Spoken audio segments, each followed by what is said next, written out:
সত্য হলো বিএনপির স্থায়ী কমিটির সদস্য সালাউদ্দিন আহমেদের কথা। নিজের ভেরিফাইড ফেসবুক আইডি থেকে পোস্ট ডিলিট করলেন তথ্য উপদেষ্টা মাহফুজ আলম। সোমবার ৪ আগস্ট সন্ধ্যায় দেওয়া এক পোস্টে তিনি লেখেন, ১-১১-র পদধ্বনি শোনা যাচ্ছে।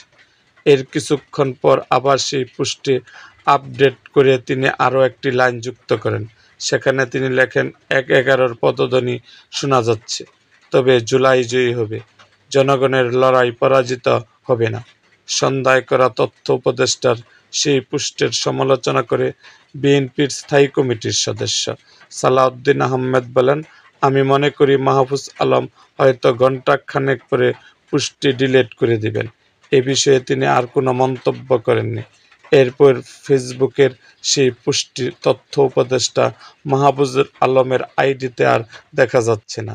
সোমবার ৪ আগস্ট গুলশানে বিএনপির চেয়ারপারসনের কার্যালয়ে লিয়াজু কমিটির বৈঠক শেষে সাংবাদিকরা ফেসবুক পোস্টের বিষয়ে জানতে চাইলে তিনি এসব কথা বলেন। এরকম আরও ভিডিও পেতে এবং রাজনৈতিক অঙ্গনের নানা ঘটনা ও ইতিহাস জানতে আমাদের মুক্তাগাছার ইতিহাস মিডিয়া ইউটিউব চ্যানেলটি সাবস্ক্রাইব করুন এবং পাশে থাকা বেল আইকনটি বাজিয়ে দিন।